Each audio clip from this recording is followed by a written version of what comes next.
यदि तपाईले पनि कोरियामा हाना ब्याङ्कको अकाउन्ट खोल्नु भएको छ भने आजको भिडियो अन्तर्गत रहेर तपाईलाई कसरी मोबाइल ब्याङ्किङ चाहिँ आफ्नो मोबाइलमा साइन अप गर्ने भन्ने बारेमा तपाईलाई प्रोपर जानकारी दिनेछु।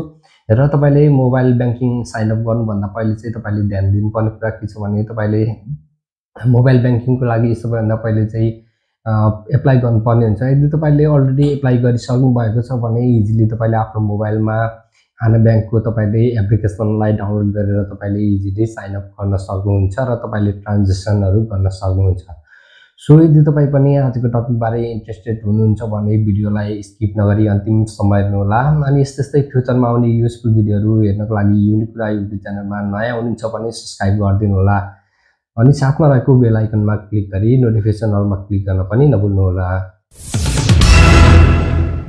अब लागौं मोबाइलको स्क्रिनमा तपाईले देखिरहनु भएको छ होला। सबैभन्दा पहिले त तपाईले हाना ब्याङ्कको एप्सलाई डाउनलोड गर्नुपर्ने हुन्छ। त्यसको लागि सिधै तपाई जानुपर्ने हुन्छ तपाईको मोबाइलमा भएको गुगल प्ले स्टोरमा जानु होला। गुगल प्ले स्टोरमा गइसकेपछि तपाईले सर्च बारमा टाइप गर्नुपर्ने हुन्छ हाना ब्याङ्क भनेर टाइप गरेर सर्च गर्नु होला। यसरी मोबाइलमा सर्च गरिसकेपछि तपाईले हाना ब्याङ्कको एप्सहरु धेरैवटा देख्न सक्नुहुन्छ। हामी नेपालीको लागि एकदमै सजिलो एप्स भनेको चाहिँ सबैभन्दा फर्स्टमा रहेको यहाँ देख्न सक्नुहुन्छ हाना इजेट हाना उन्नेङ भनेर देख्न सक्नुहुन्छ। यो एप्सलाई चाहिँ तपाईले प्रयोग गर्नु होला। यो एप्स चाहिँ तपाईले चलाउनको लागि एकदमै सजिलो छ। यदि मेरो कुरा मान्नुहुन्छ भने यो एप्सलाई डाउनलोड गर्नु होला। र यसरी यो एप्सलाई डाउनलोड गरिसकेपछि सिम्पली तपाईले ओपन गर्नुपर्ने हुन्छ। मैले अलरेडी डाउनलोड गरिसकेको छु। त्यसपछि तपाईले केही पर्मिसनलाई एलाउ गर्नुपर्ने हुन्छ। त्यसको लागि एलाउमा क्लिक गर्नु होला। त्यसपछि स्क्रिनको सबैभन्दा लास्टमा देख्न सक्नुहुन्छ लॉगिन भनेर देख्न सक्नुहुन्छ। सिम्पली यहाँ क्लिक गर्नुपर्ने हुन्छ। यसमा क्लिक गरिसकेपछि ल्याङ्ग्वेजमा क्लिक गर्नुभयो भने अरु ल्याङ्ग्वेजहरु पनि देख्न सक्नुहुन्छ। नेपालीमा राख्न चाहनुहुन्छ भने नेपाली भाषा पनि राख्न सक्नुहुन्छ। यदि तपाई अंग्रेजीमा राख्न चाहनुहुन्छ भने इंग्लिशमा राख्नु होला। र त्यसपछि तपाईले यहाँ चाहिँ फेरि राइटको अप्सन देख्न सक्नुहुन्छ। त्यहाँ चाहिँ क्लिक गर्नु होला। यसरी क्लिक गरिसकेपछि तपाईले फेरि स्क्रिनको सबैभन्दा लास्टमा स्टार्ट भनेर देख्न सक्नुहुन्छ। यसमा क्लिक गर्नु होला। यसमा क्लिक गरेर केही पर्मिसनलाई एलाउ गर्नुपर्ने हुन्छ। फेरि एलाउ गरिदिनु होला। त्यसपछि तपाईले दुईवटा अप्सन देख्न सक्नुहुन्छ फरेन र फरेनर भनेर देख्न सक्नुहुन्छ। हामीले विदेशीको लागि फरेनरमा क्लिक गर्नुपर्ने हुन्छ। यसमा क्लिक गरिसकेपछि केही टर्म एन्ड कन्डिसनलाई एग्री गर्नुपर्ने हुन्छ। त्यसको लागि यहाँ टिक मार्क लगाइदिनु होला। यसमा टिक मार्क लगाइसकेपछि फेरि राइटको अप्सन देख्न सक्नुहुन्छ स्क्रिनको सबैभन्दा लास्टमा, त्यहाँ क्लिक गर्नु होला। यति गरिसकेपछि हामीले दुईवटा अप्सन देख्न सक्छौं साथीहरु। तपाईले फर्स्टमा चाहिँ डेट अफ बर्थ राख्नुपर्ने हुन्छ र त्यसपछि तल्लोमा चाहिँ तल्लो अप्सनमा चाहिँ तपाईले हाना ब्याङ्कको अकाउन्ट नम्बर राख्नुपर्ने हुन्छ। र डेट अफ बर्थ राख्दा भने तपाईले 6 डिजिटको राख्नुपर्ने हुन्छ। अगाडिको जस्तै 1993 हो भने तपाईको जन्म साल चाहिँ तपाईले 19 चाहिँ नराखेर 93 मात्र राख्नुपर्ने हुन्छ। त्यस्तै गरी हाना ब्याङ्कको अकाउन्ट राखेर तपाईले स्क्रिनको सबैभन्दा लास्टमा देख्न सक्नुहुन्छ राइटको अप्सन, त्यहाँ क्लिक गर्नुपर्ने हुन्छ।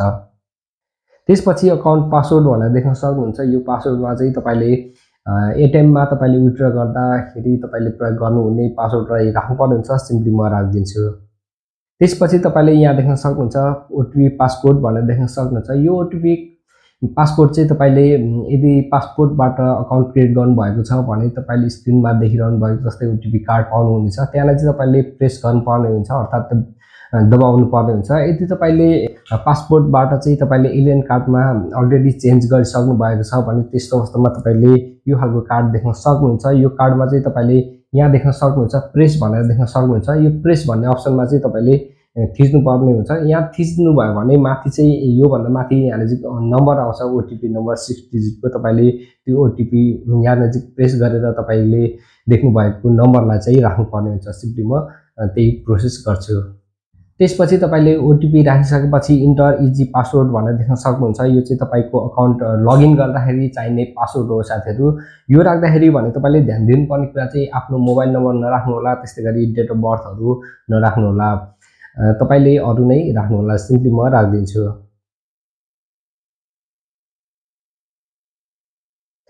फेरि इन्टर पासवर्ड भनेको छ त्यो पनि राख्दिनु होला सेम। त्यसपछि यहाँ देख्न सक्नुहुन्छ इजी पासवर्ड इज रजिस्टर भनेर देख्न सक्नुहुन्छ। फेरि ओकेमा क्लिक गर्नु होला। यति गरिसकेपछि फाइनली हाम्रो साइन अप भइसकेको छ। हाम्रो अकाउन्ट चाहिँ अब चाहिँ हामीले युज गर्न सक्छौं। त्यसपछि स्क्रिनको सबैभन्दा लास्टमा राइटको अप्सन देख्न सक्नुहुन्छ। फेरि त्यहाँ चाहिँ क्लिक गर्नु होला।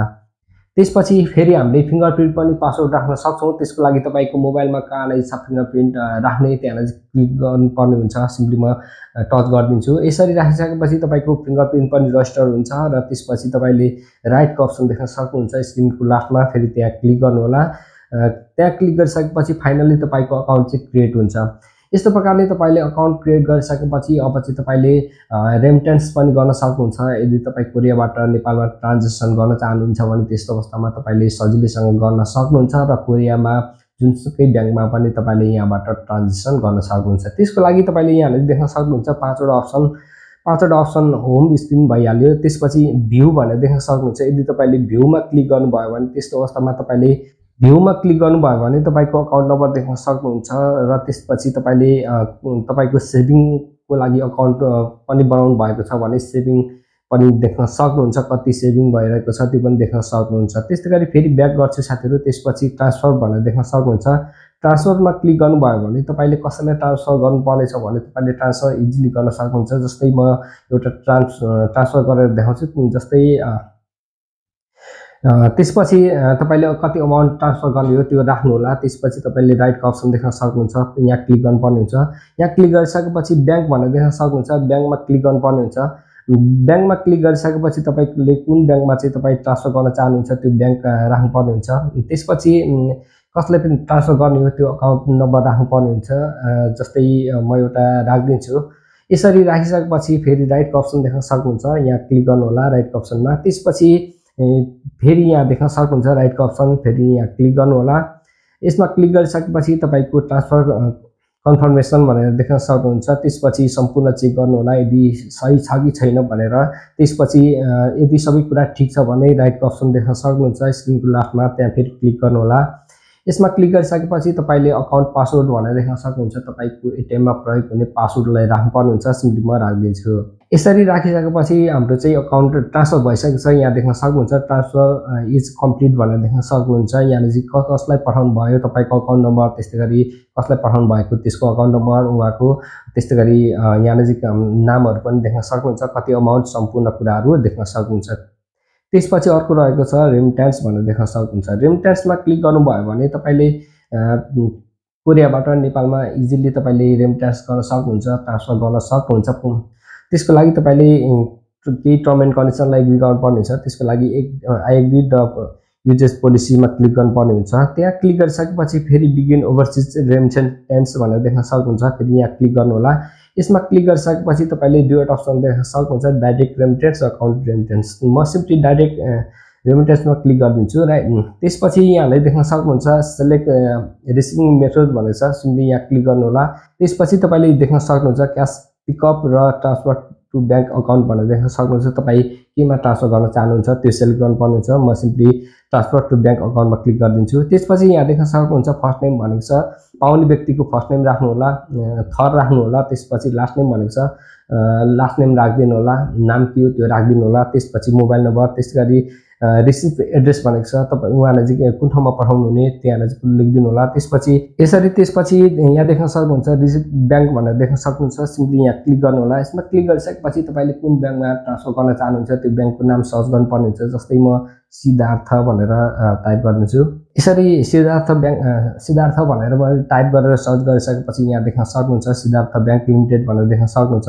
त्यसपछि अकाउन्ट नम्बर राख्नुपर्ने हुन्छ। रिसिभ अकाउन्ट नम्बरमा राखिदिनु होला। त्यसपछि राइटको अप्सनमा क्लिक गरिदिनु होला। त्यसपछि तपाईले फेरि यस्तो इन्टरफेस देख्न सक्नुहुन्छ। तपाई कति ट्रान्सफर गर्न चाहनुहुन्छ त्यो राख्नुपर्ने हुन्छ। यदि तपाई कोरियनमा राख्न चाहनुहुन्छ भने यहाँले क्लिक गरेर तपाईले कति ट्रान्सफर गर्न चाहनुहुन्छ त्यो राख्न सक्नुहुन्छ। यदि तपाई नेपालीमा राख्नु भयो भने जस्तै 1 लाख पठाउन चाहनुहुन्छ भने 1 लाख राख्नुभयो भने तपाईले कोरियन वोन चाहिँ कति लाग्छ भनेर देख्न सक्नुहुन्छ। नेपालीमा टाइप गर्नुभयो भने कोरियन वोनमा देख्न सक्नुहुनेछ तपाईको कोरियन वोन चाहिँ यति काटिनेछ भनेर। त्यसपछि तपाईले रेमिटेन्स फी चाहिँ 3000 रुपैयाँ लाग्नेछ भनेको छ। त्यसपछि तपाईले टोटल लाग्ने अमाउन्ट भनेको चाहिँ यहाँले तल देख्न सक्नुहुन्छ। यहाँ यति लाग्नेछ भनेर देख्न सक्नुहुन्छ। त्यसपछि राइटको अप्सनमा क्लिक गर्नु होला। राइटको अप्सनमा क्लिक गरिसकेपछि तपाईले फेरि पिन नम्बर राख्नुपर्ने हुन्छ। फेरि पिन नम्बर राखेर तपाईले राइटमा क्लिक गर्नुपर्ने हुन्छ। अहिले चाहिँ म तपाईलाई ट्रान्जेक्सन गर्दिन, मैले यो भन्दा अगाडि नै ट्रान्सफर गरिसकेको छु। फेरि म होम स्क्रिनमा जान्छु साथीहरु। होम स्क्रिनमा गइसकेपछि यहाँ माथि देख्न सक्नुहुन्छ भ्यू र ट्रान्सफर।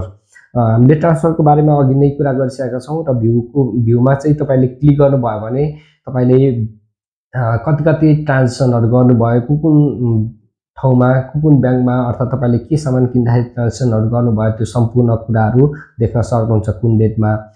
सो यस्तो प्रकारले साथीहरू तपाईँले सजिलैसँग हाना ब्याङ्कको अकाउन्ट चाहिँ क्रिएट गरेर कोरिया र नेपाल जुनसुकै ठाउँमा तपाईँले इजिली ट्रान्सफर गर्न सक्नुहुनेछ मोबाइल ब्याङ्किङबाट। सो आजको भिडियो यति नै। भिडियो कस्तो लाग्यो, भिडियो मन परेको छ भने लाइक गरिदिनु होला, सेयर गरिदिनु होला, सब्सक्राइब गर्नुभएको छैन भने कुरा युट्युब च्यानललाई सब्सक्राइब गरिदिनु होला। यदि तपाईँ पर्सनल रूपमा जोडिन चाहनुहुन्छ भने यो भिडियोको डिस्क्रिप्सनमा मैले इन्स्टाग्राम र फेसबुकको लिङ्क राखिदिएको छु, त्यहाँ नजिक गएर तपाईँ पर्सनल रूपमा पनि जोडिन सक्नुहुनेछ। र यस्तै भिडियोको साथमा अर्को भिडियोमा भेट्ने बाचा गर्दै आजको भिडियोबाट बाइ बाइ।